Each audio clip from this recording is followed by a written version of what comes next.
Oui, tout le monde nous entend. Bonjour tout le monde.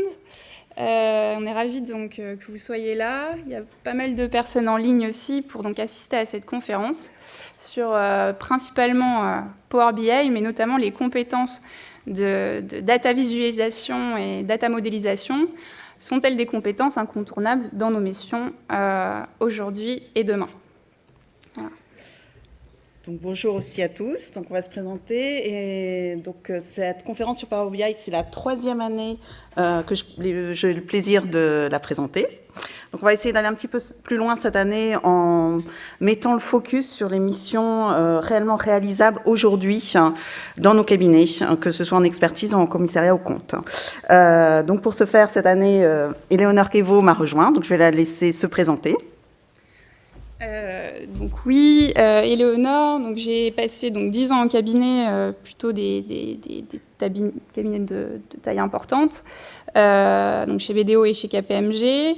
J'ai fondé donc il y a quelques mois, juste avant le Covid, donc Fuséo, qui est une société en fait de conseil autour du traitement de la data et de l'accompagnement des parcours data des directions financières.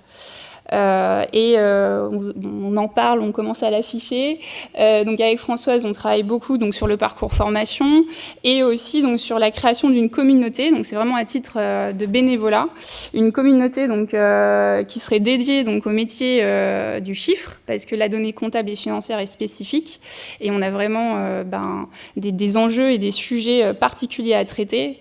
Et c'est vrai que d'avoir une communauté qui peut échanger autour de ces problématiques, ça nous semble vraiment important.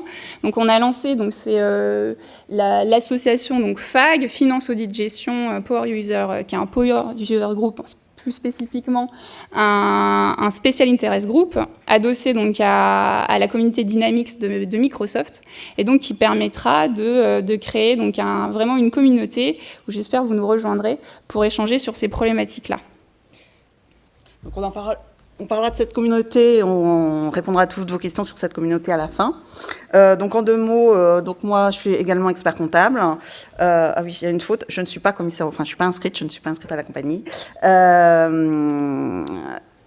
J'ai un passé donc en cabinet assez récent, parce que l'expertise comptable est pour moi une reconversion. J'ai passé plus de temps en direction informatique et contrôle de gestion en société. Je suis devenue expert comptable à 40 ans. C'est ce qui m'a amené, avant, j'ai fait beaucoup de direction de projet SAP, et puis j'étais spécialiste sur Business Object.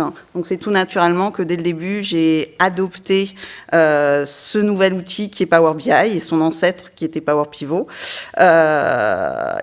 Éléonore et moi, on a la particularité d'avoir toutes les deux écrit un mémoire primé, surtout Éléonore, sur Power BI et leur utilisation, moi dans les missions de conseil, et Éléonore plus dans les missions de commissariat aux comptes. Et donc aujourd'hui, nous, ce qu'on voudrait, c'est d'entraîner l'ensemble de la profession, de nous rejoindre pour augmenter le périmètre du savoir, et que tous ensemble, on puisse faire rentrer ces nouveaux outils dans nos professions et mettre en place des missions réellement facturables à nos clients, et réellement, pour en faire de plus en plus auprès de nos clients, c'est vraiment des missions qui sont facturables, vendables et sur lesquelles on a un excellent retour. Donc je laisse la parole à Éléonore pour vous commencer cette présentation, et on gardera 10 minutes, un quart d'heure à la fin pour répondre à toutes vos questions. Alors, on a eu 1h30 ensemble. On va essayer d'allier un peu théorie et pratique. On vous a préparé des démonstrations, bien sûr. Mais l'idée, dans un premier temps, parce que c'est ça l'enjeu aussi pour vous, pour nous, c'est comment donc alimenter et organiser cette transition dans nos cabinets avec les ressources qu'on a déjà en place ou celles qu'on doit acquérir ou qu'on doit former. Donc vraiment, c'est des questions simples, mais qu'on doit tous se poser. Quoi et pourquoi ? Comment, qui et pour quel client. Voilà, c'est vrai que depuis quelques mois, je me suis vraiment spécialisée sur ces questions, et c'est vraiment des questions simples, mais qu'il faut absolument adresser pour être en mesure donc d'établir, on va dire, un projet cadencé qui puisse avoir des réalisations concrètes au sein des cabinets et pour nos clients. Alors, je pense qu'on parle beaucoup de la data. Ça fait quand même 3 ans qu'on parle pas mal de ces sujets-là. Des conférences sont proposées autour de ces sujets. Lundi, on a eu la conférence sur l'Odyssée de la data. Donc là, je ne fais que répéter, mais c'est toujours la même chose, hein, dans le sens où pourquoi un outil de data modélisation et de visualisation, c'est une couche supplémentaire à Excel, typiquement, qui va nous permettre des gains de productivité faramineux. Clairement, le mot faramineux n'est pas trop fort, parce que là où à chaque intervention ou à chaque année, on allait refaire un tas de traitements sur Excel qui sont chronophages, on va pouvoir automatiser ces traitements et surtout gagner en insight, en qualité d'analyse et donc en diagnostic et identification de missions complémentaires d'accompagnement. Là où on dit l'expert comptable est le premier partenaire des directions et des directions financières, on en devient encore plus, on devient un data centré autour du parcours data de l'entreprise et on les accompagne sur toutes ces problématiques. Deuxième point, du pourquoi un outil de data modélisation et de visualisation pour la puissance de calcul et la volumétrie des données. Donc on en parle, en effet, les organisations. Donc moi, je commence à avoir un recul de 10 ans, c'est pas grand-chose, mais en 10 ans, il s'est passé pas mal de choses au niveau des systèmes d'information. Et clairement, on voit, en fonction des secteurs, mais même sur des secteurs plus traditionnels, les données, la volumétrie de données qui ne cesse d'augmenter. Et donc, pour traiter ces données, clairement, notre outil traditionnel qui est Excel, ou même des outils embarqués, parce qu'on va acheter des solutions à des éditeurs, ne sont pas forcément suffisamment bien paramétrés pour nous laisser libres dans nos analyses. Et donc ça, des outils tels que Power BI, c'en est un. On vous expliquera pourquoi on parle notamment de Power BI, mais il y a d'autres outils. C'est pourquoi on s'axe sur cet outil-là. La qualité aussi des restitutions. Donc on va pouvoir faire tout ce qu'on a l'habitude de faire sur Excel avec une couche de visualisation vraiment exceptionnelle qui va mettre en valeur nos analyses et notre travail. Clairement, on rentre dans une autre relation avec le client. Et on est vraiment aussi, quand on parle, il y a aussi un thème, c'est la storytelling. D'une certaine manière, la data, on va pouvoir analyser et suivre le parcours, on va dire, de cette data au sein de l'organisation et donc au sein du modèle d'affaires du client. Et donc être beaucoup plus pertinent dans les discours qu'on va avoir avec le client qui vont être vraiment axés sur ses spécificités et sur son modèle de données, son modèle d'affaires. Et surtout, ces restitutions, et ça aussi, ça fonctionne très bien, c'est qu'on ne va plus être borné à PowerPoint ou à du Word ou à des échanges mails. On va travailler de manière collaborative grâce à une plateforme, parce que Power BI, on le verra, il y a une version sur le desktop, mais il y a une version en mode SaaS, et on va pouvoir travailler, partager des espaces collaboratifs sécurisés avec nos clients, et aussi proposer, alors ça c'est en soi très marketing, mais ça fonctionne très bien. Des solutions de restitution multi-support sur tablette, PC, mobile. Et en fait, on va s'adresser à toute la population transverse d'une organisation, des actionnaires, d'une direction générale, à un DAF, à un responsable comptable. Et en fonction des users, on va créer des stories. Et sur ces stories, on va les accompagner sur la mise en place de reporting dédié. Donc enfin... La demande, donc, c'est une réponse aussi aux demandes des clients. Mon retour d'expérience, c'est, je l'ai vu en audit. En audit, comment on peut dire quelle a été la demande des clients ? Ben, si, leur système d'information, il y a beaucoup de flux qui se sont automatisés. Donc, clairement, il fallait déjà adapter cette démarche. On parlait des audits IT, c'est une brique, mais il y a aussi, donc, dans les revues analytiques, la possibilité d'aller récupérer la donnée de manière exhaustive et donc d'améliorer nos analyses. Arrêter de faire des analyses statiques, par exemple, sur une période mensuelle, parce qu'on récupérait, par exemple, le chiffre d'affaires par mois. On va pouvoir avoir l'ensemble du chiffre d'affaires à la maille la plus fine et donc proposer des analyses beaucoup plus fines qui vont nous permettre, si on a des logiques par exemple à l'avancement, de travailler sur des recalculs, des provisions et des projections. Donc clairement, tout ça nous accompagne à dire le pourquoi, c'est la demande du client, clairement la demande, le secteur, le marché qui demande ça aujourd'hui. Et puis des problématiques très terre à terre, c'est que au sein des cabinets, on a quand même une problématique de rentabilité, on a une pression sur les honoraires, et donc on a besoin de créer de la valeur et de promouvoir cette valeur. Et grâce à ces nouvelles compétences, on va pouvoir le faire et disons, redorer plutôt notre casquette expertise. Donc je laisse la main à Françoise.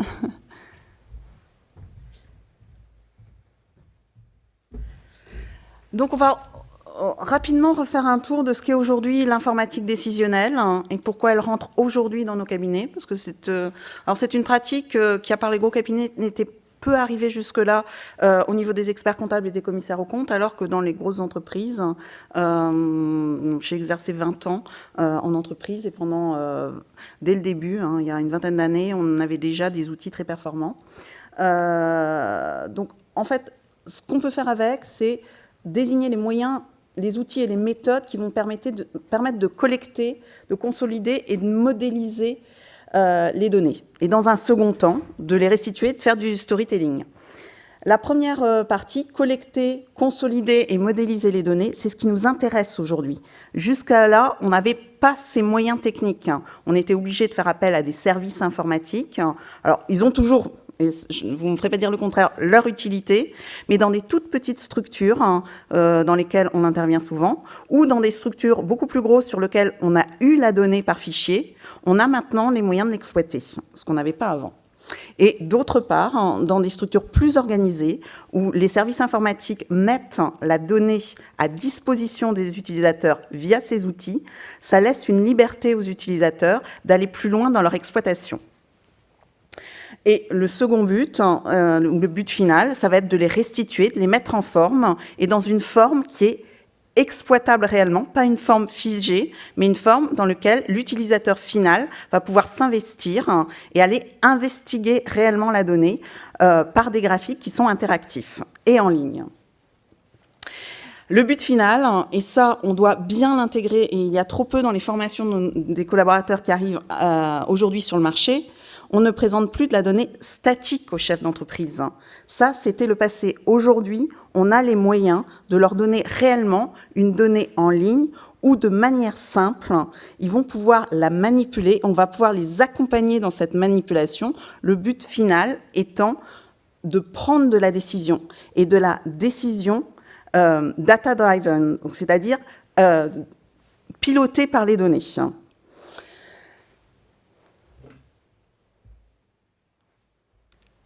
La donnée est un sujet complexe depuis des années pour les informaticiens.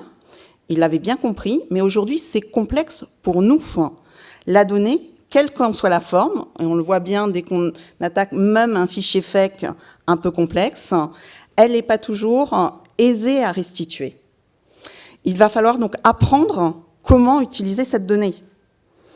Et bien au-delà de ce qu'on fait jusqu'à maintenant. Jusqu'à maintenant, on sait faire un compte de résultats, un bilan, et c'est ce qu'on présente. Et souvent, on oublie que dans ces fichiers FEC, il y a bien au-delà, on peut aller beaucoup plus loin dans l'analyse de la donnée.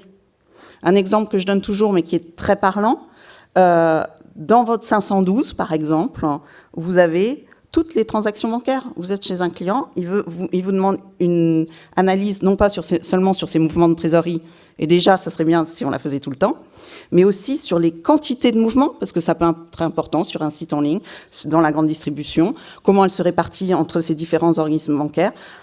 Une quantité d'interrogations qu'on peut avoir, et on a la réponse, on a les données. Mais jusqu'à maintenant, on n'allait pas chercher la réponse. Maintenant, on peut réellement chercher cette réponse dans des données qu'on possède. Et il y a de multiples sujets. Mais pour cela, il y a toute une phase d'apprentissage. Donc, il va falloir apprendre soit à aller la chercher où elle est, soit apprendre à collaborer avec des services IT qui vont pouvoir nous la donner sur la forme dont on souhaite. C'est l'import. Ensuite, il va falloir procéder au nettoyage. Les données, elles sont souvent pas très signifiantes. Il va falloir revoir comment on peut exploiter ces codes et les faire correspondre à des libellés signifiants pour nous, si ce n'est pas le cas. Compléter les données manquantes. Et ça, maintenant, on a les outils pour compléter les données manquantes. Point très important, où là, on a tous nos rôles et on verra des possibilités de développement de mission en collaboration avec des services plus techniques, c'est la modélisation.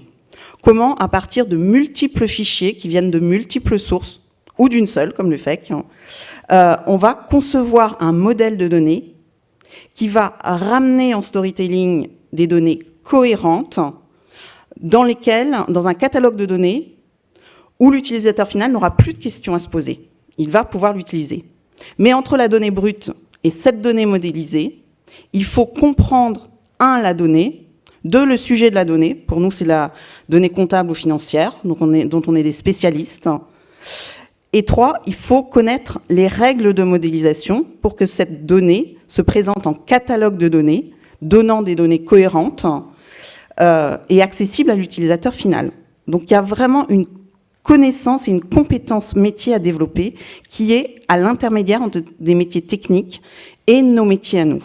Et aujourd'hui, force est de constater, même si Power BI ou Tableau, son concurrent le plus direct, arrivent dans les écoles, ce n'est encore que balbutiant.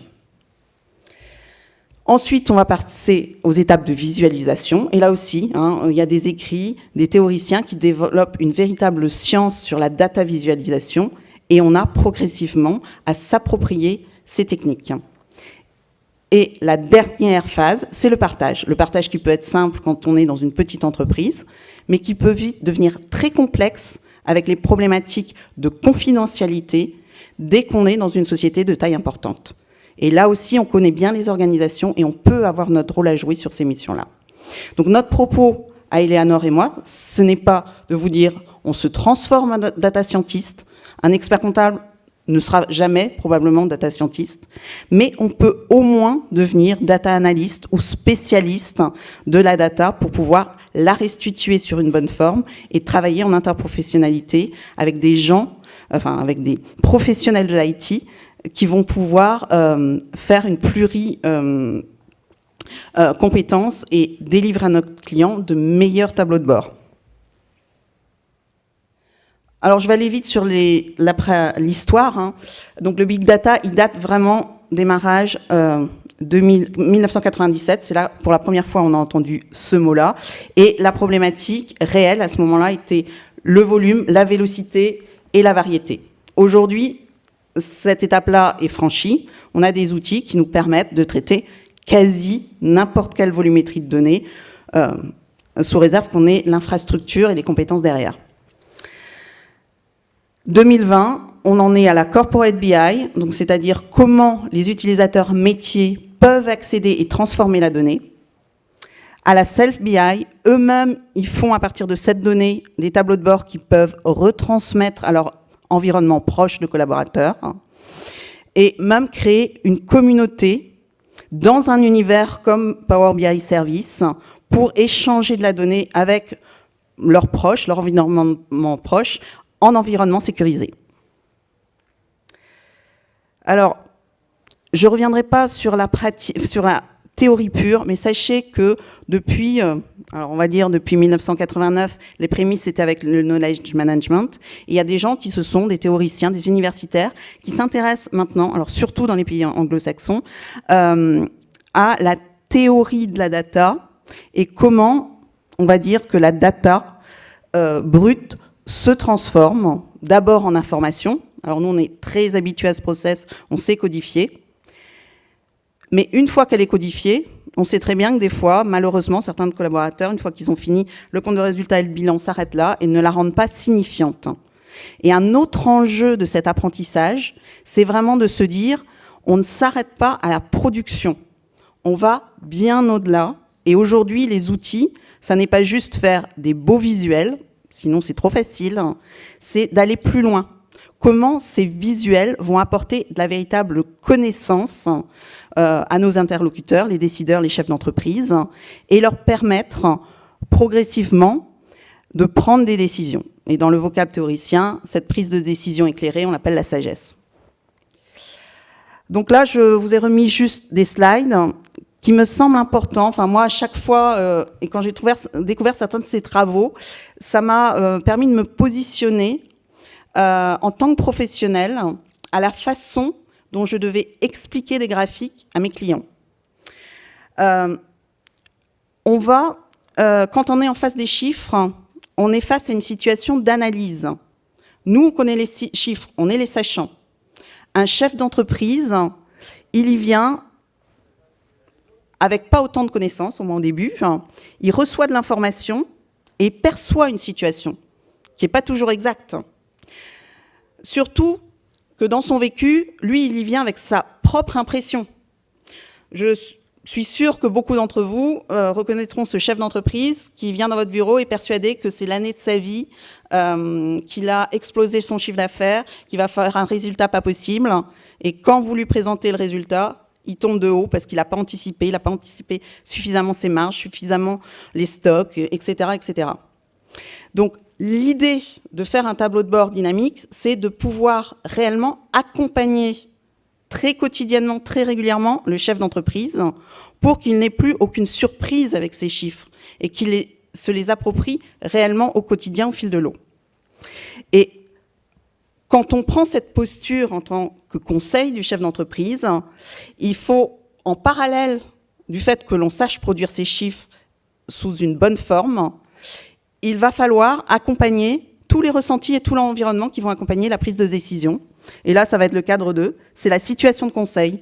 Donc, en plus de savoir produire les chiffres et de rentrer dans la data, il va falloir progressivement, on comprenne et on accompagne les motivations, l'identité, le vécu du chef d'entreprise. Et le dernier, souvent maillon à lever, c'est le risque de non-décision. Parce que même quand on a de la donnée qui est qualifiée, mise en forme, certaine, on se raccroche à ces bonnes vieilles méthodes et à son instinct. Donc ce graphique, pour moi, il est assez intéressant parce que quand on a levé le risque et qu'on s'attache à la data mise en forme certaine, on va pouvoir prendre des décisions qui correspondent à l'objectif qu'on s'est fixé. Microsoft le traduit de la façon suivante. On a les données. Première étape, que s'est-il passé? C'est aujourd'hui ce qu'on apprend à faire avec Power BI, mais de manière beaucoup plus approfondie que ce qu'on faisait avant, parce qu'on le fait en temps quasi réel. Souvent, l'échéance est le mois quand même pour la donnée comptable, mais des fois la semaine pour des chiffres commerciaux. Pourquoi cela s'est-il passé? Donc là, la data visualisation nous apporte énormément d'éléments dans cette partie-là. Que va-t-il se passer? Là, on en est aux prémices. Et ces outils nous donnent la possibilité d'être dans ce troisième cercle. On vous a dit, Eleonore, qu'on accédait à la donnée. La donnée, c'est du passé. Mais le passé, on s'en sert aussi pour faire des prévisions. Et aujourd'hui, ça, notre métier, on sait bien le faire. Alors, trop souvent, je vois des prévisions annuelles. Mais si on descend dans des prévisions mensuelles ou hebdomadaires, on peut bien entendu l'intégrer à ces modèles de données. Et un mixte entre le passé et la prévision peut déjà nous aider avec ces modèles-là à faire des projections à horizon 1 an, 3 ans, voilà, à peu près. Par contre, sur la data analytics, c'est-à-dire le système intelligent drivé par l'intelligence artificielle qui va pouvoir nous dire quel va être le résultat en fonction de tendances de cette société, on n'en est réellement pas encore là. Donc déjà, apprenons à faire ces 3 étapes correctement avec ces outils pour, dans un futur plus ou moins proche, arriver à vraiment faire du prédictif. Que dois-je faire? C'est aussi l'intelligence artificielle n'en est pas tout à fait là, surtout sur les données comptables. On n'a pas encore suffisamment de modèles. La science n'a pas, même si la technique est là, je pense que la théorie comptable ne va pas assez vite pour en être à ce stade-là. Avant de laisser la parole à Eleonore, pourquoi nous on s'est intéressé à Microsoft? Alors moi je suis beaucoup plus âgée que Eleonore. Et c'est vrai que moi je suis arrivée en expertise comptable, j'avais plus de 40 ans, j'avais l'habitude d'utiliser des vieux logiciels que certains d'entre vous connaissent, Cognos, Business Object. Et quand je suis arrivée en cabinet, j'avais plus rien. Je savais vraiment pas quoi faire en fait avec mes clients. Et j'ai découvert ce Power Pivot qui émergeait et qui permettait de mettre en forme et d'analyser la donnée et de la présenter aux clients. Et ça m'a ouvert de réelles perspectives. Donc j'en ai au départ il n'y avait rien, pas d'écrit, j'en ai développé quelques théories pour analyser la donnée comptable. Et heureusement, ça a été un bon choix parce que Microsoft est devenu leader sur le marché, comme il le fut autrefois avec Excel. En 2016, à gauche, Microsoft était quasi en équivalence avec Qlik et Tableau. En 2019, on voit que Microsoft, sur ces technologies, a vraiment franchi un pas. Et donc, quand vous vous attaquez à Microsoft Power BI, ce n'est pas juste un outil de data visualisation, c'est bien au-delà, c'est un univers très complexe, une très grosse boîte vide. Vous allez aller faire de l'extraction de la transformation de données, de la mise en forme, de la publication sur le web et pouvoir interagir avec vos clients dans un chat par exemple, et tout ça de manière sécurisée. Donc quand vous vous attaquez à Power BI, aujourd'hui vous vous attaquez à un monstre, hein, mais un monstre que vous pouvez utiliser un tout petit peu, en faisant des tout petits tableaux de bord sur un FEC, ou énormément vous connectant à plein de bases de données au sein d'un même environnement. Alors, je ne vais pas m'attarder trop là-dessus, mais je le laisserai dans les slides parce que le temps presse. Comment le Gartner Group fait ce classement? Il a 5 critères. Pour une BI moderne, il faut qu'elle soit centralisée. Donc, à partir d'un même outil, on puisse attaquer plusieurs bases ou de multiples bases de données, des bases de données composites. On peut, dans un même modèle de données, importer de l'Excel et s'attaquer à un SAP, par exemple, et fusionner le tout dans un même Power BI. Pouvoir faire une analyse décentralisée, redonner la main à des utilisateurs qui ne sont pas sur le même site, pas connectés sur les mêmes systèmes. Diffuser les analyses de données, qu'elles puissent intégrer ou encapsuler, qu'elles puissent communiquer avec des systèmes eux-mêmes relationnels, et faire un déploiement par extranet. Donc, Power BI répond à tous ces critères et qui sont déclinés en 14 fonctionnalités critiques. Je ne vais pas les détailler. Un des papes de Power BI, Marco Russo, que certains connaissent peut-être, mais qui est vraiment celui qui donne le là sur cette technologie-là. C'est un consultant américain que Microsoft consulte. Hein. C'est celui qui dit comment on utilise le langage DAX, en gros. Il dit « Power BI, it's easy but not simple ». Et c'est réellement ça.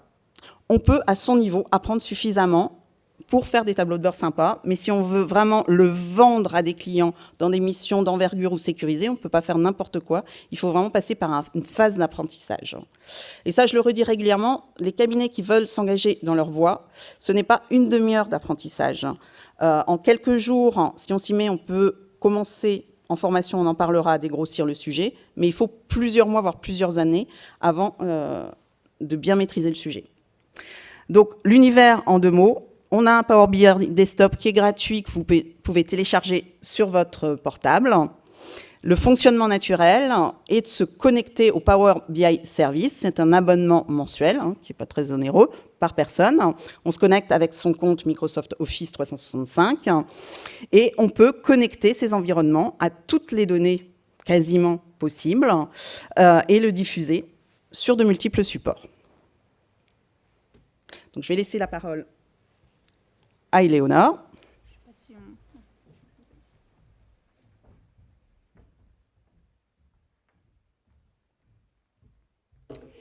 Oui, alors là, finalement, on vient de parler du quoi. On a défini Power BI, la BI et comment on pourrait l'appliquer donc, dans notre métier. On voit qu'en effet, c'est un iceberg et qu'il faut redescendre ou remonter chaque brique. Il faut avoir une approche très pragmatique. Hein. Commençons par déjà traiter les données avec Power BI sur du desktop pour ensuite découvrir tout l'environnement Power BI. Donc l'idée, c'est aujourd'hui de se dire pourquoi tous les professionnels du chiffre devraient s'intéresser à cette solution. Donc on l'a vu, mais je pense que c'est intéressant de le redire. Microsoft, comme le disait François sur son expérience, pourquoi moi aussi, j'ai commencé par Tableau, parce que Tableau avait une très bonne, il y a quelques années, 2-3 ans, communiquait vraiment, était le leader, et c'était celui qui communiquait vraiment sur tout ce qui était data visualisation et plateforme ergonomique. Donc j'ai commencé par Tableau. Et puis j'ai découvert donc, via Tableau, Power BI, et déjà il y avait un premier argument, c'était que la version desktop était gratuite. Donc je pouvais y accéder plus facilement, alors que Tableau, bon, j'avais recours à des licences gratuites renouvelées, mais donc du coup Tableau, Power BI, c'était plus facile de s'y former. Et aussi, c'est l'univers Microsoft. Et on a beau dire, on est tous de l'école Microsoft via Excel. Power BI tire sa techno d'Excel, de technologies qu'il y avait déjà dans Excel, qui sont, comme le disait Françoise, Power Pivot ou Power View. Et en fait, ces technologies ont été reprises avec une couche de data visualisation beaucoup plus riche et surtout de collaboration beaucoup plus riche. Donc le pourquoi de Microsoft, c'est que je pense qu'on est plus proche de l'environnement Microsoft. Notamment, il y a beaucoup de cabinets aujourd'hui qui migrent vers Office 365.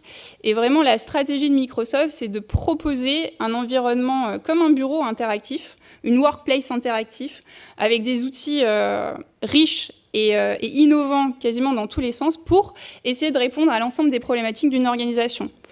Typiquement Teams pour le travail à distance, Power BI, et on le verra, va pouvoir s'interconnecter à Teams pour travailler à distance et pour communiquer de manière interactive sur des analyses de dashboard. Donc voilà, je pense vraiment que c'est une technologie aussi sûre. L'avantage aussi, quand vous allez voir vos clients, vous allez dire « Ah bah oui, j'utilise Power BI, je mets tout sur une plateforme sécurisée et c'est Microsoft qui répond à ces enjeux pour vous ». Donc ça, c'est aussi, en termes de responsabilité, quelque chose de très fort et qui nous permet quand même d'avancer avec beaucoup de confiance. Donc on le répète, connecter des données multisources, ça va être le premier point. Automatiser les traitements, donc nos gains de productivité, c'est quand même un enjeu.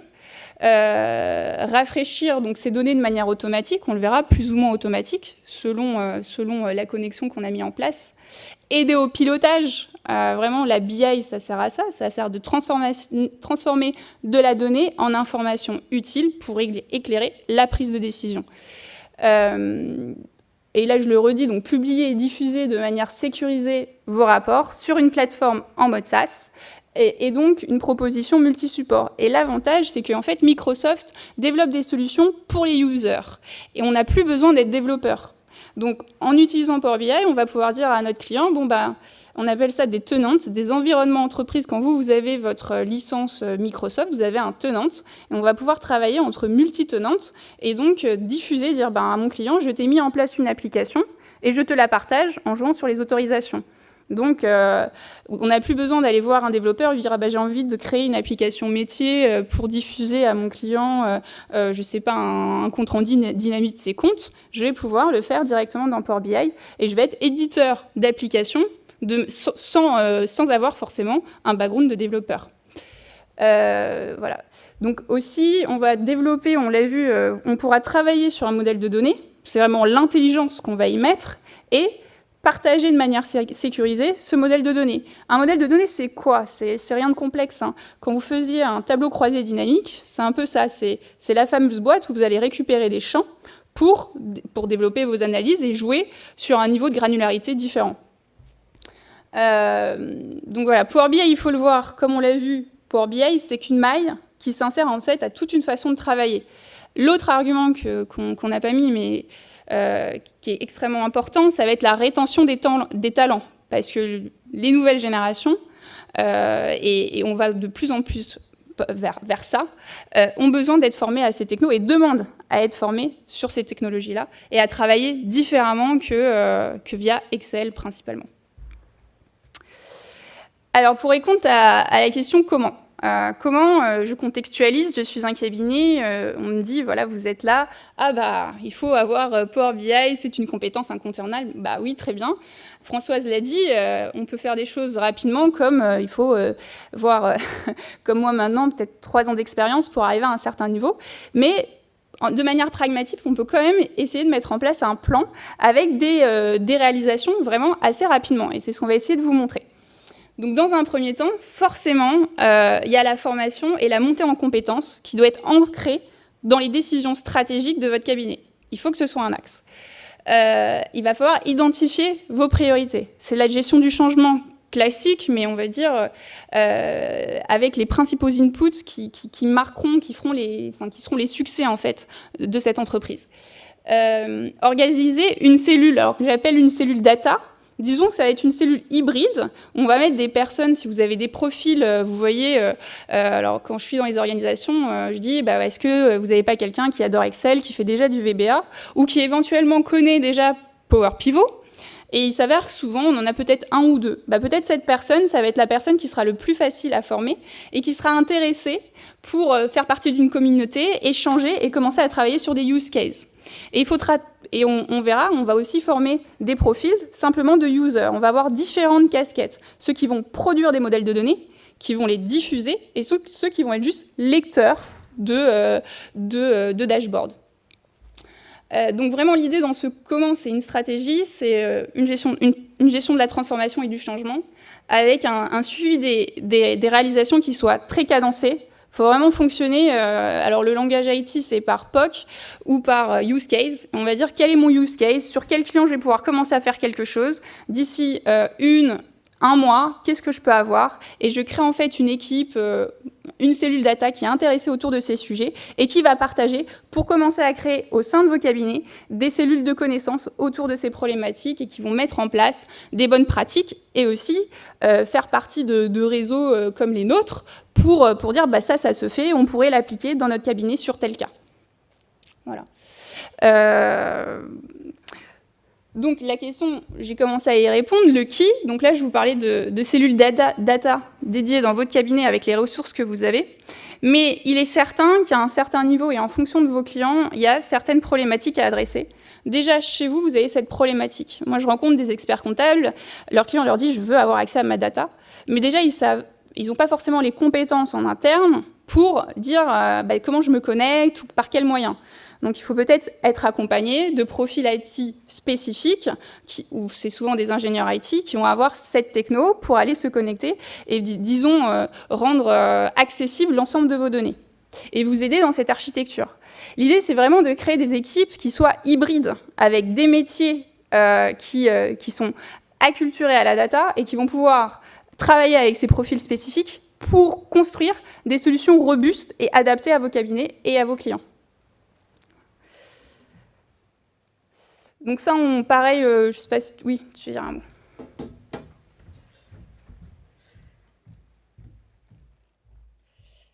Oui, juste pour compléter avant d'aller sur le propos d'Éléonore, c'est vrai que ces équipes pluridisciplinaires sont vraiment importantes. Je vais vous donner juste un seul exemple illustratif. Discussion que j'ai eue avec un consultant data il n'y a pas si longtemps sur comment exploiter le compte de résultats dans Power BI. C'est un ingénieur, un brillant consultant data, belge. Et lui, le compte de résultat, c'est des agrégats. Il prend les comptes et il en fait des soldes intermédiaires de gestion en les codant, en fait. Et c'est souvent le cas qui est utilisé dans Power BI. Ça marche, c'est bien, mais c'est globalement, moi, pas ce que je vois en tant qu'utilisateur métier. Pour moi, un plan de compte, c'est une arborescence de compte qui est logique. Et c'est beaucoup plus logique de se dire, je pars d'un agrégat, l'agrégat le plus fin étant le résultat, et ce résultat se décompose avec d'un côté le chiffre d'affaires, de l'autre les charges, mais dans les charges, je descends dans mes charges en fait. On le connaît tous, on a tous ces soldes de charges, et on part du résultat, et on va descendre dans la donnée jusqu'à la donnée finale. Donc c'est deux visions, et c'est important à chaque niveau. On peut avoir des expériences de la data qui est différente et qui est guidée par notre formation. On a trop longtemps laissé l'informatique nous dire comment traiter la donnée. Et avec ces outils, il faut vraiment qu'on développe ce socle de connaissances qui nous permet de parler, nous, en tant que professionnels métiers, à des professionnels issus de l'IT. Alors, il y a quelqu'un, si vous parlez anglais et que ce sujet vous passionne, lisez le livre qui est un peu ardu au départ de Ralph Kimball, qui était un des premiers grands professionnels issus IT, qui s'est ouvert au métier et qui a défini les façons dont on devait analyser la donnée en big data. Alors, juste, on ne va pas rentrer dans un slide trop complexe, les slides sont diffusés. Il faut, et c'est extrêmement important, de définir vos tailles de projet et les profils que vous allez mettre en place. C'est un projet informatique. Donc, comme tout projet informatique, c'est pas juste on fait quelque chose, on le livre au client et c'est fini. Il y a de la maintenance et on doit le prendre en compte. Quand on produit des comptes, ça nous paraît absolument naturel de produire un dossier de travail qui explique ce qu'on fait. Quand on fait un fichier PBX, quand on définit un modèle de données, eh ben, il y a le même travail à faire. Et c'est aussi pour ça qu'on est, en tant qu'expert comptable ou commissaire aux comptes, via nos formations, très très bien positionné pour se mettre sur ce secteur. On sait documenter. Alors, on ne documente pas tout à fait pareil un Power BI qu'un dossier de travail, mais c'est pas très loin. Donc on peut facilement être formé là-dessus et être un élément important dans une équipe pluridisciplinaire. Alors, pour ceux qui connaissent pas du tout, dans un projet BI ou Power BI, vous allez retrouver un administrateur de tout le système, qui va être plutôt un profil IT, un créateur de modèles de données, et c'est là qu'on peut on peut commencer à se poser la question, est-ce que c'est un profil IT pur? Moi, je dis non, mais c'est souvent des profils hybrides. Et là, ces profils hybrides sont vraiment difficiles à trouver. Parce que d'un côté comme de l'autre, il y a un pas à franchir. Quelqu'un qui vient de l'IT, il doit connaître le métier. Nos métiers sont pas faciles. Et quelqu'un qui vient de nos métiers doit se former à la modélisation de données. Et alors ça, j'insiste particulièrement, c'est un enjeu.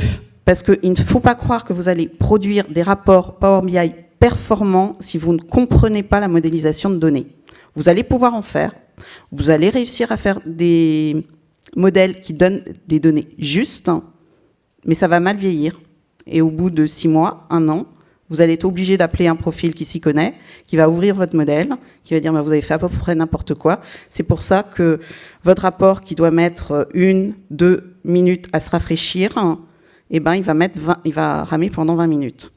Donc Power BI est un outil extrêmement performant sur des volumétries de données extrêmes, à condition qu'on maîtrise cette modélisation et les langages qui vont avec.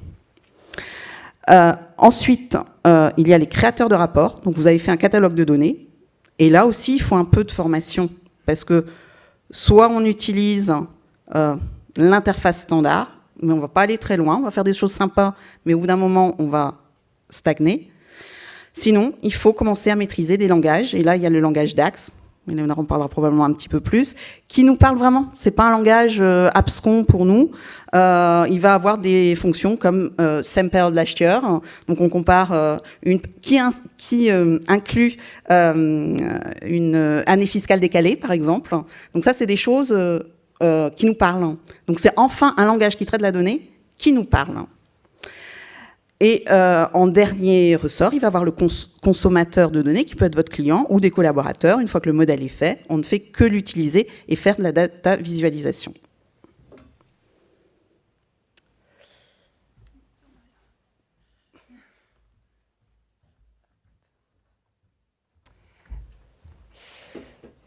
Donc oui, en effet, il y a des choses qu'on peut commencer à faire seul avec nos métiers en s'auto-formant ou en ayant des formations, mais dès que les problématiques deviennent un peu plus complexes, il faut disons, trouver les bons profils.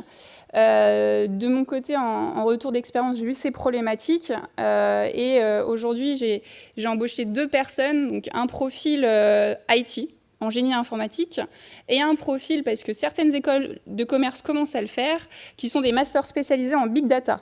Donc des personnes souvent qui ont fait soit une prépa, soit une licence gestion des administrations, qui sont après allées en école de commerce et qui se sont spécialisés en marketing digital ou en big data, et qui commencent en fait à avoir ces compétences hybrides, à la fois compréhension de nos métiers, de nos exigences, et ont des débuts de formation en tout cas sur du Power BI.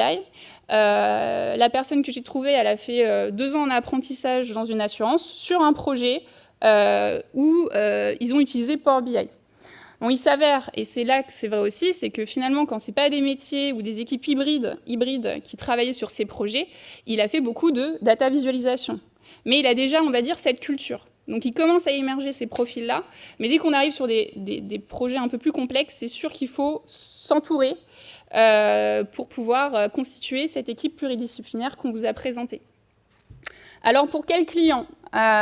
Souvent, tout le monde on pose cette question, bah oui, mais moi j'ai peut-être que des petits clients, ou j'ai pas un gros portefeuille, ou c'est surtout pour les ETI, ou pour les grands comptes. Et à ça, je réponds, en effet, quand on parlait du big data ou qu'on parle encore du big data aujourd'hui, je pense que ça concerne 5% du marché. Et si on parle des 5% du marché, ça va être les très grosses sociétés.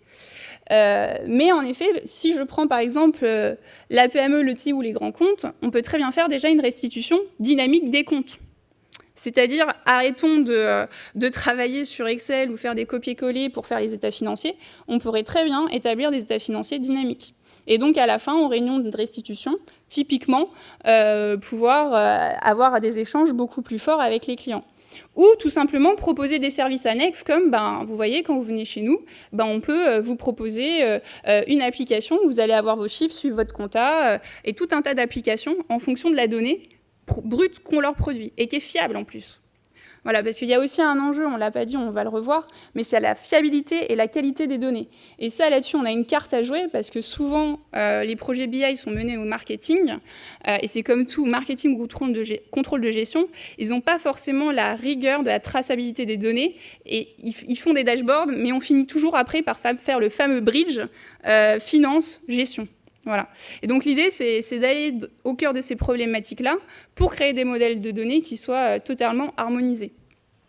Donc voilà, pour des petits clients, on pourrait très bien se dire un premier outil de restitution et une application qui leur donne des KPI assez simples qui répondent à leurs problématiques.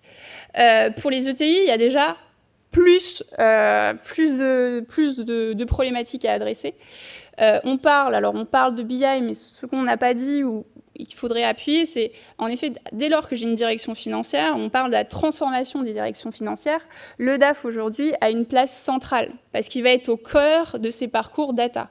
Pourquoi ? Parce qu'il connaît les processus métiers, et surtout, c'est lui, à la fin, qui est le garant de la fiabilité de l'information financière, après adossé à un commissaire aux comptes ou un expert comptable. Mais du coup, il est au cœur de ces problématiques-là pour commencer à travailler sur des modèles de données qui soient transverses. J'ai mes opérations, comment je récupère mes opérations, je travaille avec les administrations des ventes, et il va être au cœur de ces données. Donc c'est vrai qu'on devient partenaire on l'est, ou on le devient encore plus en tout cas, partenaire du directeur financier sur ces problématiques-là. Et les grands comptes, souvent aussi, ont des projets en interne, mais ils peuvent avoir besoin de renforcer donc leurs équipes avec nos compétences sur certains projets dédiés pour mener des use cases. Car comme on l'a vu, un projet de data se mène en use case. Et finalement, on peut commencer par de la restitution de données purement comptable, restitution de comptes. Comme le disait Françoise, on va vous donner des exemples. On peut aller à la maille la plus fine, et c'est ça la force. Je vais avoir un agrégat et je vais dire, mais en fait, j'ai quoi comme compte dans cet agrégat ? Je vais directement voir ces comptes et puis je vais pouvoir aller jusqu'à la transaction et jouer sur l'ensemble de ces indicateurs-là, de ces niveaux d'analyse. Et du coup, grâce à cette qualité plus fine de l'analyse, j'ai une information plus fine, plus utile, je vais pouvoir éventuellement identifier des missions complémentaires. Ah oui, votre consolidation, vous la faites sur Excel. Peut-être qu'on peut vous accompagner déjà dans une première automatisation qui vous aidera à avoir plus de connaissances pour peut-être après choisir l'outil qui vous correspond le mieux pour mettre en place une consolidation. Vous voulez mettre en place un forecast. Votre forecast, vous mettez combien de temps à sortir votre budget ? Souvent, les budgets, ils commencent à les travailler 1 mois après la clôture, 2 mois après la clôture, il n'est pas définitif. Et on a des reforecasts, pareil, qui ne sont toujours pas sortis ou pas sortis au bon moment. Donc, on va pouvoir les aider à rationaliser l'information et à réduire les temps de production. La communication financière, alors souvent quand on parle de communication financière, c'est sûr qu'on a les grands groupes en tête, mais pour les entités qui souhaitent lever des fonds, ça reste de la communication financière, et on va pouvoir faire aussi des rapports totalement automatisés, dynamiques, à la maille la plus fine, et contrôler le niveau d'information qu'on communique, et le fiabiliser. Donc imaginez aussi, j'ai un audit d'acquisition à faire, je peux aussi récupérer la bonne data et renforcer le confort que je donne à mon client sur les passifs et les actifs qu'il est en train d'acquérir. J'insiste juste sur ce dernier point parce que certains d'entre vous ont peut-être peur de se lancer là-dedans, et les audits d'acquisition ou les missions ponctuelles, ça peut être vraiment le bon sujet pour vous lancer dedans. Vous n'avez pas c'est one shot, vous avez de la donnée figée que vous allez récupérer, vous allez pouvoir l'analyser et produire quelque chose qui n'est pas attendu de vous, donc vous faites une bonne impression. Moi, personnellement, c'est là-dessus, en faisant des levées de fonds, que j'ai vraiment aguerri mes armes, à l'époque avec Power Pivot. Et ça donne l'assurance parce qu'on a du recul. C'est pas du temps réel, c'est vraiment de l'analyse du passé. Donc, c'est vraiment un outil aussi pour vous en interne, pour faire des rapports pertinents dans ce genre de mission. Oui, tout à fait. Aussi, on peut penser souvent en expertise, on vous demande de faire des reporting. Quand il n'y a pas de contrôle de gestion, souvent l'expert comptable a des missions accessoires qui lui permettent d'aider en tout cas l'entité à se structurer dans son contrôle de gestion. Typiquement, là-dessus, ça va être aussi un vivier de missions très important pour qu'on les accompagne parce qu'on a cette donnée comptable qu'on va pouvoir croiser. On l'a vu, Power BI sert à ça, croiser des données multisources. Donc, on va pouvoir enrichir notre donnée comptable. Entre guillemets, le fameux FEC dont tout le monde parle, c'est très bien, c'est la donnée comptable, mais l'information est pauvre. Pour autant, c'est un fichier qui est standardisé sur lequel on va pouvoir faire des croisements et enrichir cette donnée-là pour améliorer nos analyses et donc faire des suivis de gestion poussés sur un agrégat ou un autre agrégat. Et donc aussi, dans le calcul de provision, c'est là que ça devient aussi très pertinent. Et l'enrichissement de données, pensez-y quand vous êtes dans ces missions, c'est pas juste d'aller chercher des fichiers à côté, ça peut être aussi remonter sur un temps long. Un temps long, une dizaine d'années, ce qu'on a l'habitude de faire en entreprise. Il y a des analyses qu'on ne produit pas du tout pour nos clients. Exemple, l'analyse des investissements pluriannuels. Ça, on peut enfin le faire. Et je rebondis sur une deuxième chose, c'est ce qu'il ne faut pas faire. Power BI est un outil puissant, chronophage, où il faut des connaissances. Donc, ne vous lancez pas dans des missions faiblement vendues, vous allez vous perdre. Ne laissez pas vos collaborateurs faire des tableaux de bord Power BI pour des TPE qui ne peuvent pas payer. Ça ne sert à rien. Il y a des outils très bien pour faire ça. Et en plus, vous allez perdre du temps et vous allez faire du Mali. Donc ça, c'est vraiment avec Power BI, aller chercher des missions à forte valeur ajoutée. Et quelquefois, ça m'est arrivé sur des clients que vous n'avez pas en expertise, qui vous sont fléchés par un confrère commissaire aux comptes. Une des missions très rentables que vous pouvez chercher, c'est des tableaux de bord Excel sur un DAF ou un RAF qui est en fin de carrière, qui ne sait plus trop quoi en faire, et le portage sur environnement Power BI. Et là, ça vous ouvre de nouveaux clients. Oui. Du coup, d'autres exemples, le bilan, parce qu'on a parlé de la donnée donc, opérationnelle, de la donnée comptable, mais aussi la donnée sociale est aussi un nouveau vivier sur lequel on peut aussi intervenir. Il y a le bilan socio-économique pour les entités d'une certaine taille, mais en tant qu'accompagnateur donc des comités d'entreprise, on peut aussi créer des dashboards qui croisent des données RH. La donnée RH, on peut l'imaginer dans ce cadre-là avec des KPI très dédiés, mais on pourrait aussi l'imaginer pour accompagner le client sur des missions beaucoup plus stratégiques, sur voir quels sont les profils qui apportent le plus de valeur à l'organisation et quelles sont les tendances. Donc ça, c'est des choses sur lesquelles il y a aussi pas mal de recherches sur ces sujets-là. Donc ça peut être une idée, et c'est en effet, c'est un marché qui commence à peine à apparaître. Donc c'est un vivier aussi pour nous. La trésorerie, donc je l'ai mis à la fin, mais ça reste quand même... Le cash management, c'est quand même hyper important. Et pareil, là, comme le disait Françoise, on a l'avantage d'avoir toutes les transactions bancaires. Et souvent, en expertise, c'est l'un des premiers flux que vous automatisez. Donc vous avez déjà les clés pour aller récupérer la data sur les banques avec un niveau d'enrichissement parfois plus important que ce qui est déversé dans l'outil comptable. Donc il est possible d'aller récupérer à la fois la donnée comptable et la donnée à enrichir via les interfaces qui étaient déjà mises en place quand vous avez mis en place le process d'automatisation de tout le redéversement de la trésorerie. Voilà, donc la trésorerie en termes même de prévisionnel, de suivi, où je suis un groupe où j'ai plusieurs entités, j'ai plusieurs comptes courants, je veux voir mes positions de comptes courants, c'est aussi des dashboards qu'on est capable de faire. Et finalement, une fois qu'on a un modèle de données sur la donnée comptable ou opérationnelle qui est créée, ça prend plus beaucoup de temps de créer ces dashboards-là. Voilà. Donc, pour un peu synthétiser cette première partie, Power BI, c'est un outil puissant, je pense qu'on l'a vu, au service, j'insiste là-dessus, de notre intelligence et de nos expertises. L'idée, c'est pas de prendre la place d'un IT man, d'être data scientist dans tous les sens. On a des expertises, mais on travaille dans un monde digital, dans un monde où on récupère, où on crée de la donnée. Il va falloir mieux la créer, mieux la suivre, pardon. Donc rapidement, parce qu'en effet, je ne sais pas quelle heure il est, mais oui, le temps presse, donc je vais aller très vite et on va passer aux démos, comme ça. Vous aurez les slides. Au niveau de la démarche globale, en effet, il y a ce slide qui permet vraiment de voir la démarche. Donc, définir les objectifs, identifier les données et pouvoir les collecter, définir un modèle de données, transformer et nettoyer les données, élaborer le modèle de données, paramétrer les mesures, donc ça on le verra dans les démos, visualiser, explorer et analyser.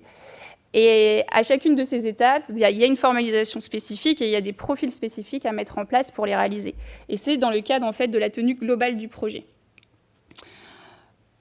On va pas, voilà, donc globalement, vous avez des données, on peut les mettre dans la techno Power Query qui est embarquée dans Power BI, aller dans la couche visualisation et modélisation de Power BI et mettre en place des reportings sur mesure.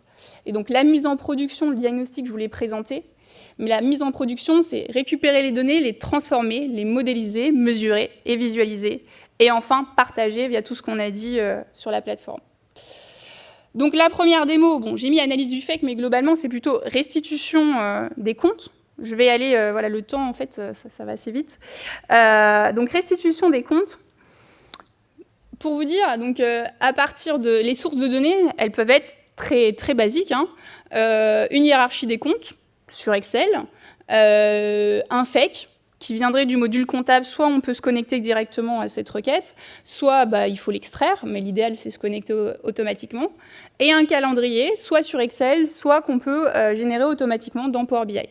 Donc finalement, des datas relativement simples, comme je vous l'ai dit, là on n'a rien croisé, on reste sur la donnée comptable, mais on pourrait imaginer qu'on croiserait cette information-là avec des informations sur les ventes.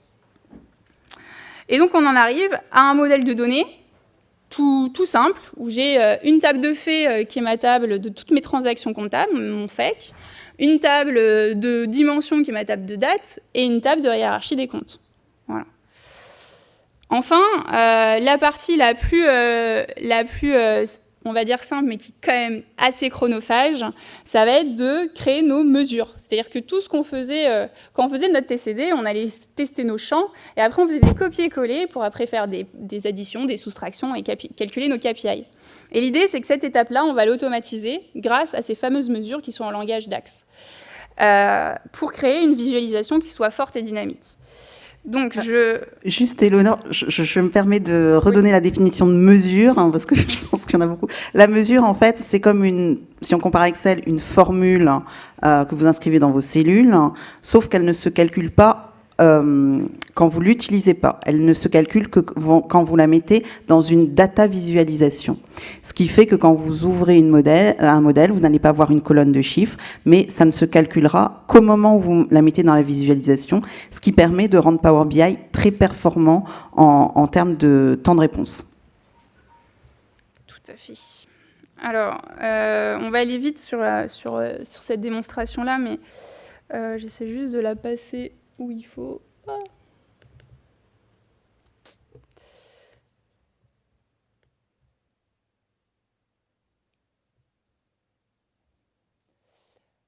Okay.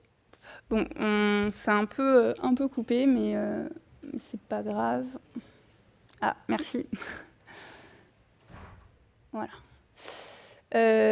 OK. Donc là, typiquement, c'est le modèle de données que je vous ai montré. Donc, on va pouvoir mettre en place une restitution des comptes qui est assez simple, mais qui est automatisée. C'est-à-dire, votre compta, elle change, vous êtes connecté en automatique sur le FEC, vos restitutions changeront. Il n'y a pas besoin d'avoir une V1, une V2, une V3. Tout est en automatique.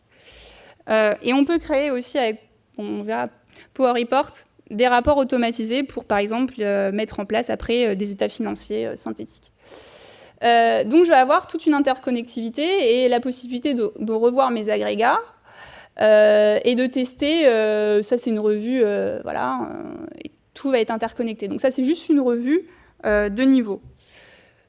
Pareil, je peux recréer des états que je connais très bien, hein, des balances, mais par exemple, en audit, c'est assez utile parce que je vais dire, bon, j'ai mes financial statement caption et je vais dire, OK, bon, dans mes capitaux propres, capital social, je vais avoir des petits outils de visualisation qui me permettent rapidement de voir où j'ai eu des flux. Bon, je n'ai peut-être pas pris les meilleurs comptes, mais vous voyez l'idée. Et donc, je redescends à la maille la plus fine qui est le compte. J'ai pas prévu, pareil, il y a toujours le data, la storytelling, la story. Dans cette page-là, je m'arrête au compte parce que ce que je veux, c'est juste savoir où j'ai affecté mes comptes. Mais si je veux aller plus loin et voir mes schémas comptables, je vais créer des stories différentes par page en fonction de mes users et de mes usages. Donc là, par exemple, je veux avoir une capture de mes comptes de résultats avec une overview de mes 3 dernières années et des premières visualisations assez dynamiques d'un poste à l'autre pour avoir des restitutions. Bon. Une autre story qui est possible, donc je veux redescendre jusqu'à mon schéma comptable, je vais aller voir mes comptes et là, je suis jusqu'à la transaction. La transaction, là je suis sur des virements internes et je peux avoir les journaux. Donc si je revoir mes analyses par journaux, je vais voir tout ce que j'ai passé, je ne sais pas, dans mes OD, mes fameuses OD, mes OD de bilan, je vais voir combien j'ai passé. Bon là j'ai rien, en plus c'est hop. Et je peux voir. Et aussi, si je croise ces datas, alors ce que j'ai pas dans le FEC, et là où c'est intéressant notamment en audit à enrichir, c'est d'avoir la personne qui a passé l'écriture. Et donc on va pouvoir faire des analyses sur le taux d'écriture manuel, le taux d'écriture en automatique, et quel fut le plus automatisé ou non. Voilà. Et on peut imaginer donc des captions par cycle. Voilà, une revue par cycle où je vais avoir un certain nombre d'indicateurs, mon nombre de clients, mon top client, ma balance auxiliaire, des calculs d'encours d'âge de mes créances. Et tout ça se fait pareil en automatique. Je peux aller voir un pic. Voilà. Et en fonction de ma caption, je vais avoir le détail. Et je peux aussi éditer ce détail pour justement, en audit ou en expertise, aller documenter une feuille de travail ou une analyse poussée, ou des tests de détail particuliers. Voilà. Voilà. Et donc pareil pour les fournisseurs, ça va être la même logique. Et le social, je vais aussi avoir des captions qui vont me permettre de calculer des taux de charges sociaux et de redescendre à chaque fois mes comptes. Voilà. Donc tout ça, ça reste sur le même outil, c'est le même modèle de données. Et ça peut être connecté en temps réel. Donc en fonction, si j'ai une version 1, 2, 3, eh ben, ça se mettra à jour automatiquement. Si je suis en audit et que je ne peux pas me connecter automatiquement, mais que je demande régulièrement mon FEC, je vais juste changer ma connexion de mon FEC et du coup, mon rapport se mettra à jour automatiquement. Une autre démo alors, que je vais vous montrer, pour vous montrer qu'on peut croiser ou travailler sur des données plus métiers. Donc là, c'est l'analyse de la performance d'un réseau de franchisés. J'ai pris un cas très simple, c'est des données anonymisées. Donc c'est un réseau de... Attendez, FNF5. Ça n'a pas remis à la slide. OK.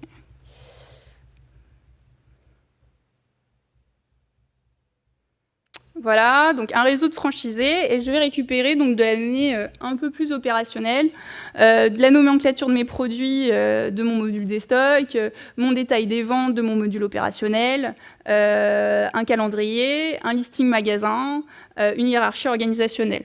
Donc pour savoir si je suis sur un réseau de franchise, j'ai des directeurs régionaux, j'ai des directeurs de magasins par exemple. Donc ça c'est ma storytelling, c'est mon contexte. Et qu'est-ce que je veux en faire? Et à qui je veux créer des dashboards et en fonction de quel objectif. Donc je vous ai mis pareil, les supports sont à disposition, un modèle de données qui est un peu plus complexe, mais pas non plus d'une complexité folle, et qui permet du coup de créer ces analyses autour du chiffre d'affaires. Et je vais vous montrer donc les visuels. Vous aurez aussi accès aux différentes mesures.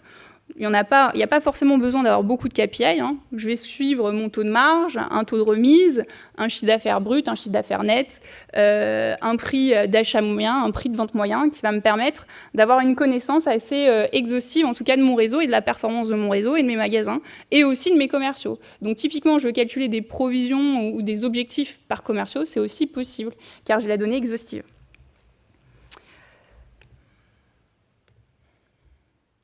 L'idée, j'avance un peu vite pour que Françoise aussi puisse finir et surtout vous laisser l'occasion après de poser des questions, en tout cas si vous en avez.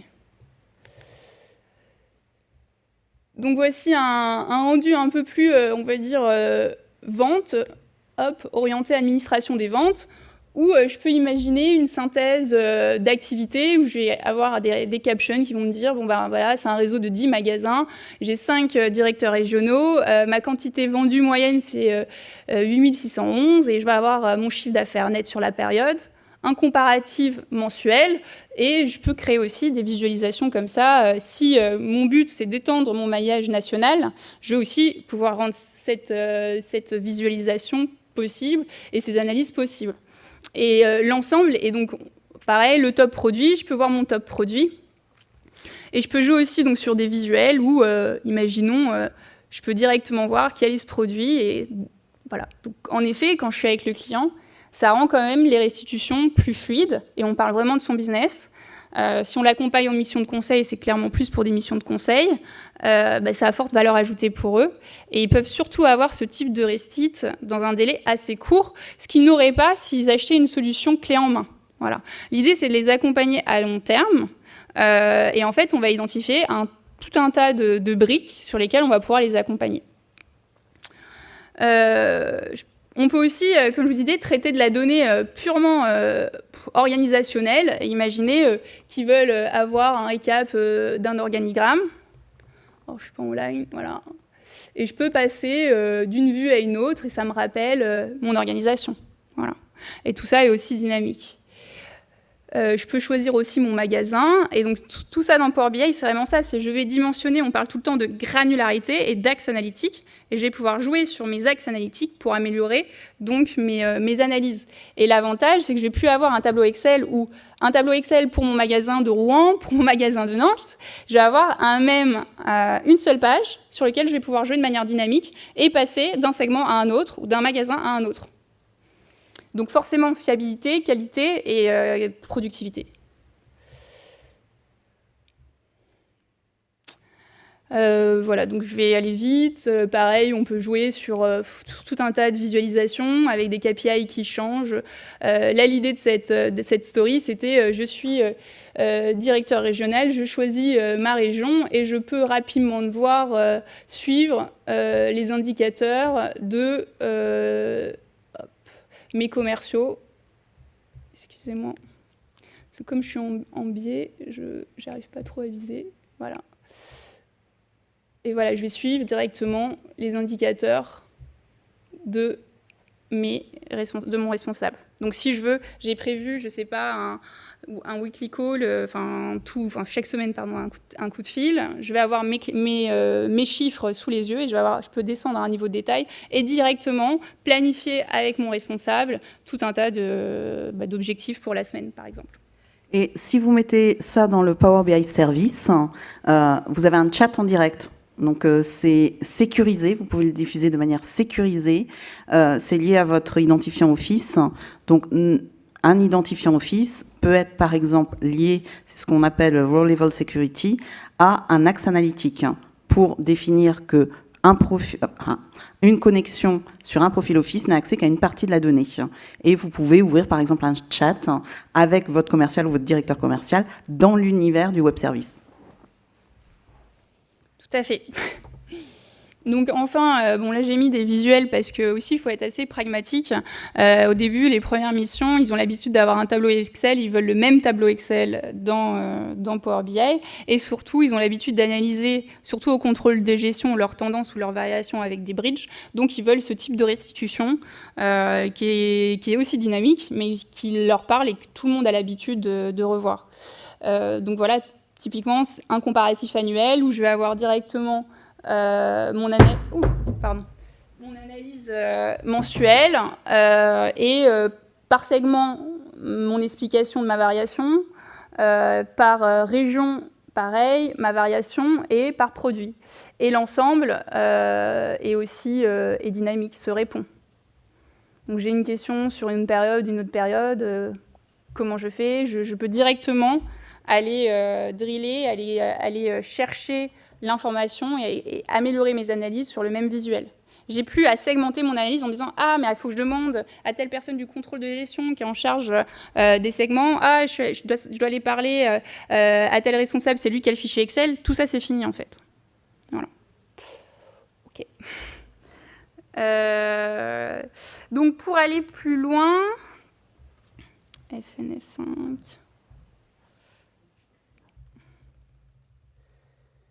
Donc pour aller plus loin, maintenant on va vous parler de l'association qu'on est en train de créer.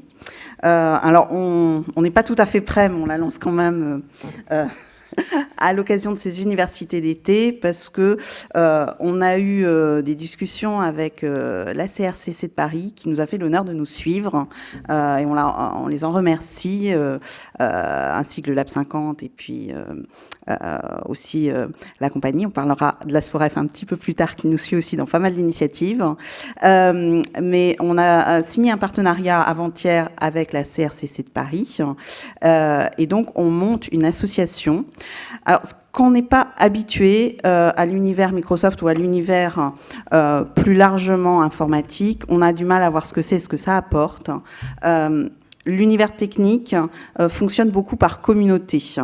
Parce que la connaissance, aujourd'hui, elle n'existe pas vraiment dans des livres. Il y a certains documents de référence, mais qui sont essentiellement en langue anglaise. Mais surtout, comme ces technologies évoluent très rapidement, il y a une version de Power BI tous les mois, et il y a très souvent des versions majeures, on est obligé de se tenir informé via Internet.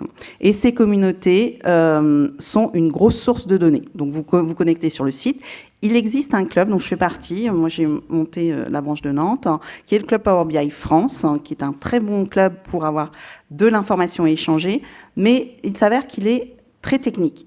Donc quand vous avez des questions très techniques, vous avez d'excellentes réponses, parce que je pense qu'il contient les meilleurs consultants sur le sujet en France. Par contre, on trouvait qu'il n'y avait pas d'endroit pour échanger sur l'application pratique aux métiers comptables et aux données financières, ça n'existait pas. Donc on a contacté Microsoft, qui était intéressé. Et justement, ils ont cet outil qui s'appelle un Special Interest Group. Donc, c'est sur la même plateforme, c'est sur la plateforme du PUG. Donc, on l'a lancé. Pour l'instant, il est vide, mais vous pouvez vous inscrire.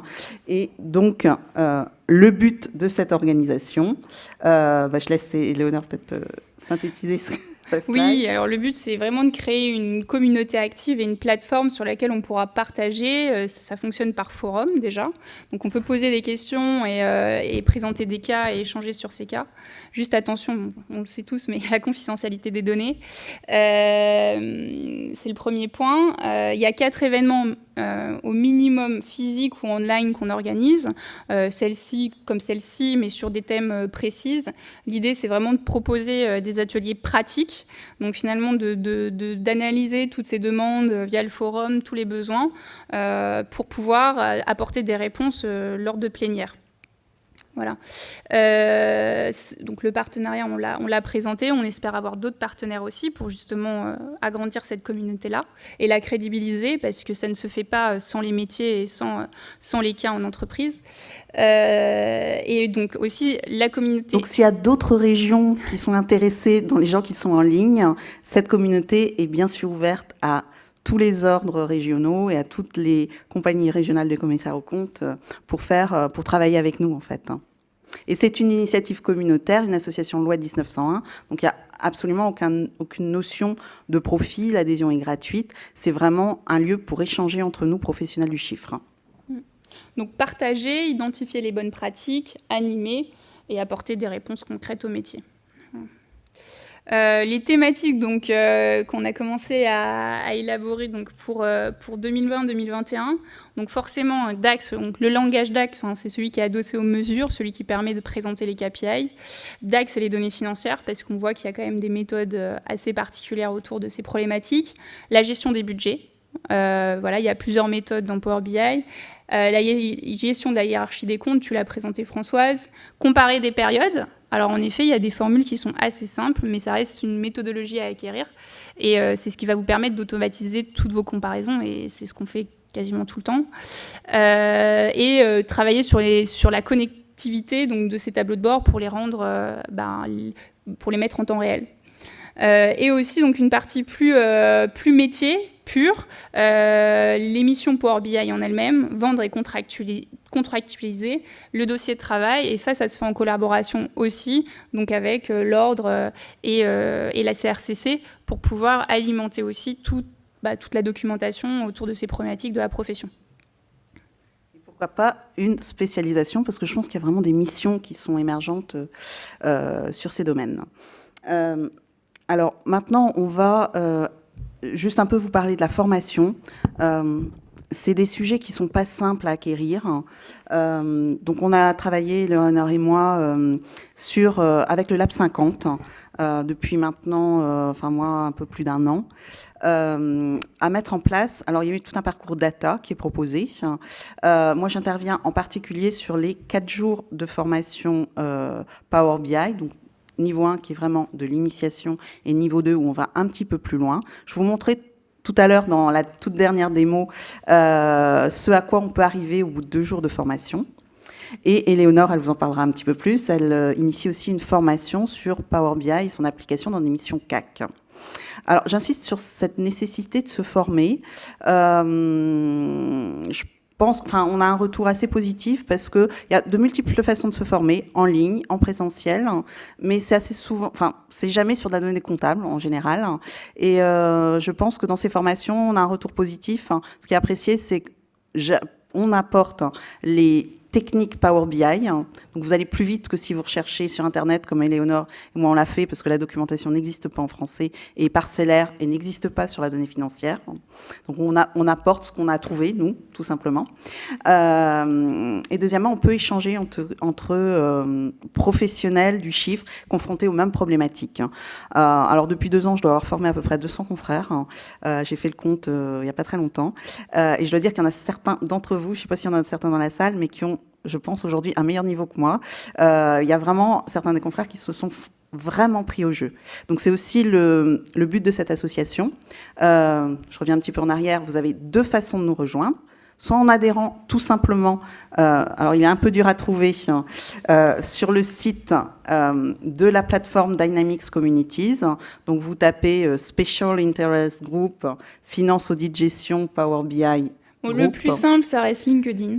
Ou alors vous allez sur LinkedIn et on vous a mis le lien. Il faut s'inscrire, c'est gratuit et on va enclencher des discussions. Et si vous avez des questions, n'hésitez pas à venir les poser à cet endroit. Alors c'est pas une plateforme de formation. Hein. On va pas vous. C'est juste vous êtes bloqué ou vous voulez échanger un sujet, partagez-le. Vous aurez des réponses de bénévoles comme nous qui voudront bien vous répondre. Et la deuxième but de cette association, si certains d'entre vous ont déjà un très bon niveau en Power BI, c'est de faire avancer globalement notre métier et la profession.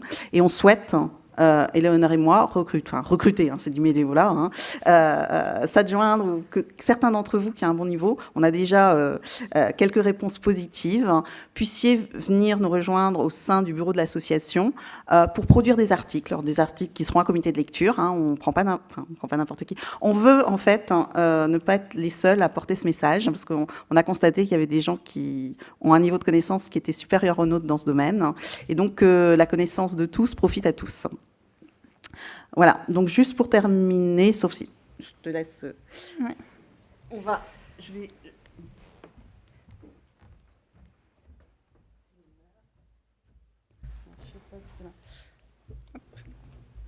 Alors, je voulais d'abord remercier Éléonore de nous avoir présenté ces modèles de données. Parce que quand on fait des conférences, ce qui est très dur, c'est d'avoir des modèles de données anonymisés.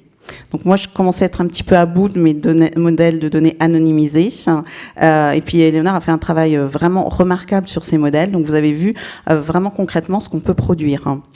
Maintenant, vous vous posez la question, je m'y mets demain, qu'est-ce que je peux produire rapidement? Alors là, je vous montre un modèle de données qui est un des 3 modèles de données qu'on travaille pendant les 2 premiers jours de la formation AS4F. Alors, c'est... Excusez-moi, je vais avoir... J'espère que vous allez m'entendre. Ouais. J'ai un peu de mal avec la souris. Voilà, donc c'est un modèle de données tout simple, où je connecte un FEC, des regroupements de comptes, un calendrier et quelques tables de paramètres. Et au bout des 2 jours, avec ces données-là, vous serez capable de produire une page qui ressemblera à ça, où vous avez un petit peu comme ce que Éléonore vous a montré, un compte de résultats avec lequel on peut jouer, qui fonctionne avec une hiérarchie de comptes. Vous allez pouvoir aller sélectionner le mois. Donc à chaque fois, ça se met à jour. Là, j'ai mis par exemple les charges de personnel, le chiffre d'affaires. Voilà, je vous montre comment on choisit certains KPI et comment on les paramètre. Et vous allez pouvoir jouer avec une courbe qui est le résultat. Ah oui, janvier 2020, je ne devais pas avoir de chiffres. Alors, c'est des données anonymisées, donc des fois, avec les données anonymisées, on a quelques surprises, parce qu'on a fait des choses qu'on n'aurait pas dû faire dans les facteurs multiplicatifs qu'on a mis pour anonymiser ces données. Et donc déjà, rien que ça, livrable au client, une fois que ça marche, vous avez connecté un FEC, et c'est livrable. Et il n'y a pas de raison que ça dysfonctionne. Donc au bout de 2 jours, voilà ce que vous pouvez faire. Vous pouvez aussi, alors là j'ai pas fait de mise en page parce que quand j'ai anonymisé, ça veut dire que vous allez être capable, sans faire beaucoup de présentations, mais certaines réponses à vos questions, présenter par exemple un compte de résultats mensuel. Et là pareil, parce que j'ai souvent les demandes, même si c'est pas le but du jeu, si on a un FEC derrière, on sait retourner jusqu'aux données, jusqu'aux lignes d'écriture comptable. Okay, ou répondre, par exemple, à certaines problématiques. Par exemple, je me suis posé une question de trésorerie, je veux vérifier l'évolution de mon encours client, l'évolution de mon encours fournisseur.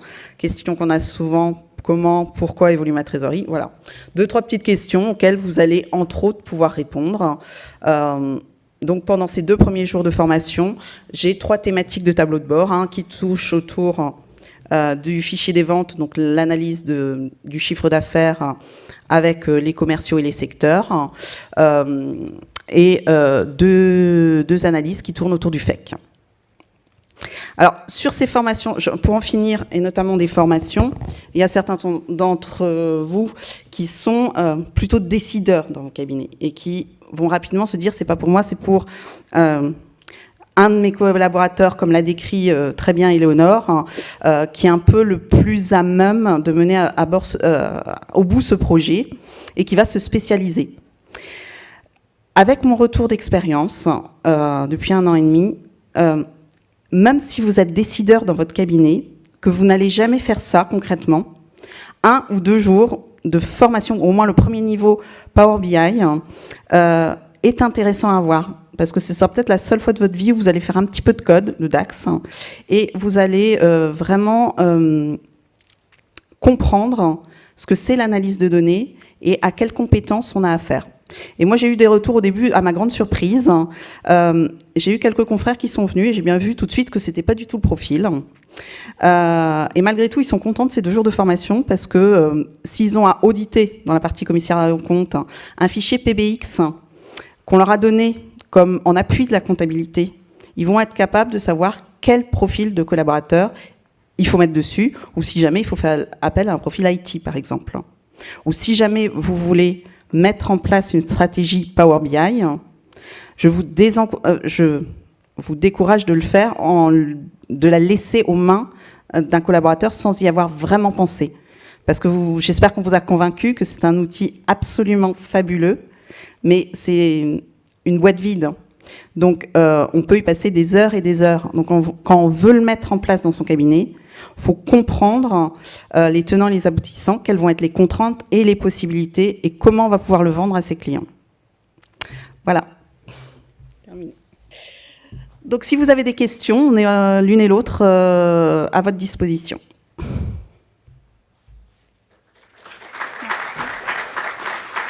Ah oui, et pour ceux qui sont en ligne, on a via LinkedIn, et si vous tapez Finance, Audit, Gestion, Power BI Group, vous pouvez nous poser vos questions via la page LinkedIn de la nouvelle association. Je sais pas si ça... Ah oui, il faut taper FAG, F-A-G, plus loin. Voilà, comme ça vous trouverez plus facilement. Donc, si vous avez des questions, on a 5 minutes pour y répondre, ou même des retours d'expérience pour partager ensemble. Qui d'entre vous utilise déjà Power BI? Un. Donc il y a du progrès. D'accord. Dans quel cadre?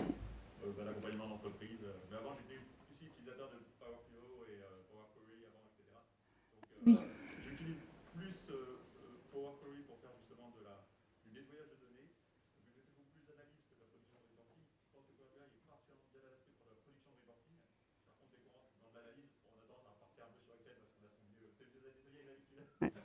Alors sachez aussi que depuis peu, tous les catalogues de données que vous avez fait dans Power BI, si vous les mettez dans le web service, l'utilisateur qui est en face, qui a accès à ce web service, il va pouvoir récupérer les catalogues de données, se connecter au catalogue de données, les analyser dans Power BI en faisant de la data vis dans Power BI, mais aussi les ouvrir via Excel et faire des tableaux croisés dynamiques sur ces catalogues de données. Les deux outils, maintenant, sont vraiment complémentaires. Je vois qu'il y a une autre personne qui a levé qui est utilisateur de Power BI. Vous l'utilisez dans quel...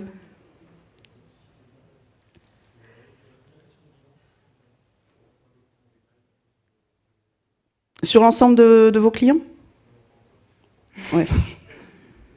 Donc pour ceux qui sont en ligne, pour la présentation de bilan, c'est ça? D'accord. Ben, merci à tous. Oui. Oui. Pouvez-vous rappeler comment s'inscrire dans votre association? Alors, sur LinkedIn, sur LinkedIn, vous cherchez FAG, FAG plus loin Power BI. Et vous avez un lien donc, vers le site web. Donc, vous pouvez déjà vous suivre la page pour avoir l'ensemble des informations. Et après, vous avez un lien. Ah oui, on peut montrer. Je ne sais pas comment tu... C'est CTRL F4 ? Je sais pas. Je te laisse faire. Alors, hop. J'essaye de vous le mettre.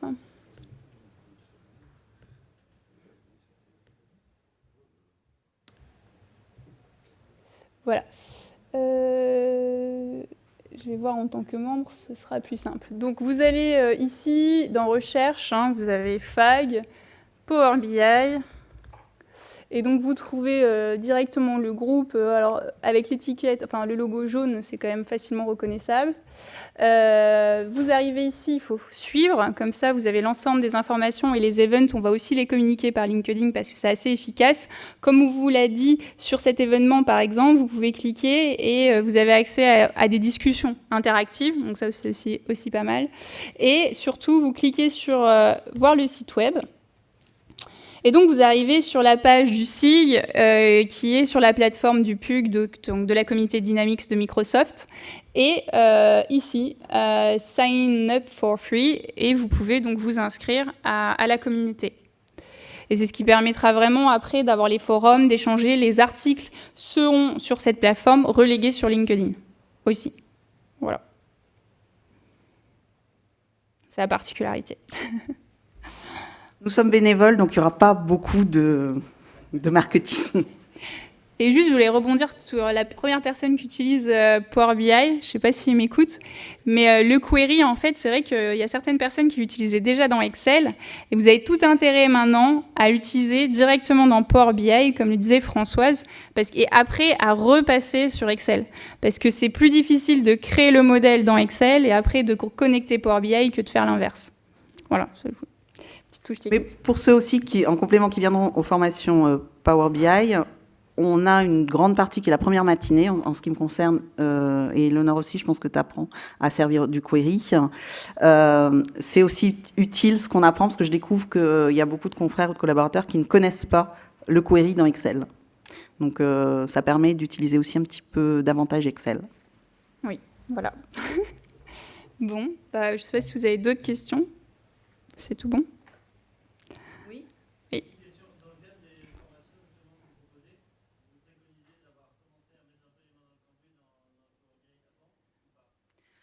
Pas forcément. Oui.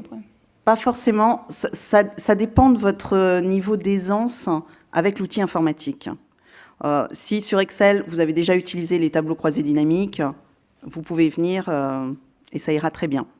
Par contre, il faut venir avec un PC et ça marche très mal pour l'instant, parce qu'il y a la roadmap dit que ça va évoluer sur l'environnement Apple, pas possible, et avec une version à jour. Et malgré tout, une des contraintes est quand même d'avoir un ordinateur. Si vous testez aussi le Power BI Desktop, faut minimum avoir un i5, parce que sinon ça peut ramer un petit peu quand même. Merci à tous d'être là, merci à tous ceux qui étaient aussi présents en ligne. Et puis n'hésitez pas à nous contacter. Je sais que sur l'événement, ils mettront les liens vers tout ce qu'on a dit. Donc voilà. Merci à tous, bonne fin de journée et bonne fin de séminaire.